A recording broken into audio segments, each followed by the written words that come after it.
जैन साहब, सूबेदार अशोक कुमार। राम साहब, सूबेदार होने लेफ्टिनेंट साल्तियल और 12 दिया। राम साहब। भारत माता की।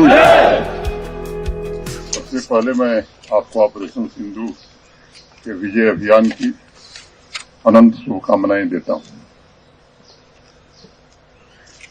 आज केवल भारत में नहीं, मुझे लगता है कि पूरी दुनिया में भारतीय सेना के शौर्य की चर्चा हो रही है, उसकी गौरव गाथा गाई जा रही है। आपने 6-7 की रात से जो काम शुरू किया,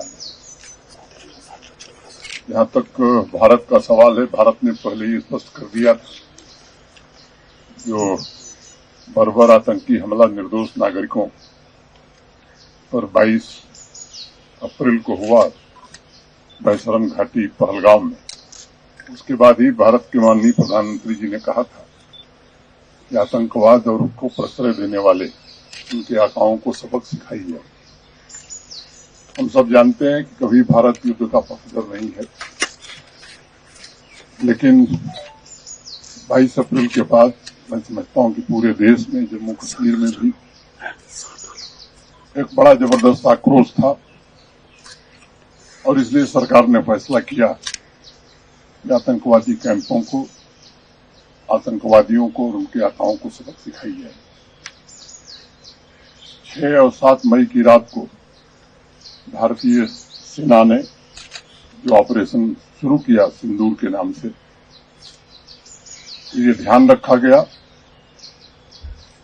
कि टेरर कैंप्स के अलावा मिलिट्री एस्टेब्लिशमेंट हो या सिविलियंस हो, इनको टारगेट हम नहीं करेंगे। आज पूरा देश जान रहा है, दुनिया जान रही है कि 9 ऐसे टेरर कैंप्स को भारतीय सेनाओं ने तबाह किया, सैकड़ों से ज्यादा आतंकवादी मारे गए और उसके बाद पाकिस्तान को बता भी दिया गया था, लेकिन आतंकवादियों और आतंकवादियों के कैंप पर हमले को पाकिस्तान ने खुद पर हमला माना और फिर आप तो प्रत्यक्ष गवाह हैं किस तरह से 1:30 बजे रात से उन्होंने पुंछ इलाके में फायरिंग शुरू की। जिस तरह से आपने साहस के साथ उसका जवाब दिया, मैं कह सकता हूं कि वहां तबाही ज्यादा हुई है, मंजर तबाही का उन लोगों ने देखा है। हमारे यहां भी सिविलियन, कई हमारे निर्दोष नागरिक शहीद हुए हैं, हमारे कुछ सेना के, बीएसएफ के जवान शहीद हुए हैं। मैं उन सबको श्रद्धांजलि देता हूं और मुझे लगता है कि महज 3 दिनों में ही दुश्मन घुटने पर पूरी तरह से आ गया था, पूरी दुनिया में गुहार लगाने लगा कि अब मुझे बचाओ। जैसा भारत सरकार ने पहले ही तय किया था कि हम युद्ध नहीं चाहते हैं, हम केवल आतंकवाद को खत्म करना चाहते हैं, उनके आकाओं को खत्म करना चाहते हैं। आज ये पाकिस्तान को भी पता है, दुनिया को भी पता है कि पाकिस्तान में कुछ भी ऐसा नहीं है जो भारतीय सेना के जद में नहीं है। मैं उसके विवरण में नहीं जाना चाहता हूं। आपके शौर्य और पराक्रम से पूरा देश गौरवान्वित है और भारत के 140 करोड़ लोग पहले से भी सेना पर गर्व करते रहे हैं और मुझे लगता है कि इस ऑपरेशन सिंदूर के बाद आपके पराक्रम को, आपके शौर्य को देखते हुए वो प्रतिबद्धता और प्रगाढ़ हुई है, बढ़ी है।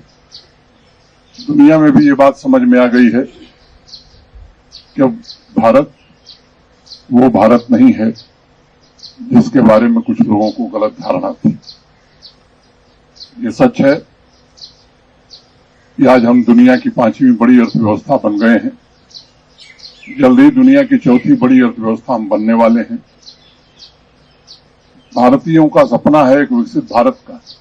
हम चाहते हैं कि हमारा हर नागरिक सम्मान से, सुविधाओं के साथ रह सके, लेकिन जो हमारा दुश्मन है वो कर्ज से इस तरह डूबा हुआ है कि लोगों को सामान्य नागरिक सुविधाएं और भोजन भी उपलब्ध नहीं करा रहा है।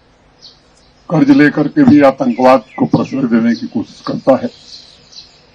इस बार जो सबक मिली है, मुझे लगता है कि निश्चित रूप से दर्द इतना है कि उसे याद रहेगा। लेकिन फिर ये बात कही जा सकती है कि जो आज भारत का संकल्प है, भारत की सरकार का, भारतीय सेनाओं का जो निश्चय है, अब की बार गलती करेगा तो मुझे लगता है कि ऐसा सबक मिलेगा कि उसकी 7 पीढ़ियां याद करेंगी। मैं फिर से आप सबके शौर्य को, आपके बहादुरी को, आपके पराक्रम को और जिस तरह से सामान्य समय में आप यहाँ के नागरिकों की जान माल की रक्षा में लंबे समय से लगे हुए, मैं उसको नमन करता हूँ। और आगे भी मुझे जाना है, आप सबसे मिलने का सौभाग्य मिला, ये मेरे लिए बड़ी खुशी की बात है। यही बात कर करके मैं अपनी बात को विराम दूंगा। भारत माता की जय! भारत माता की जय! भारत माता की जय!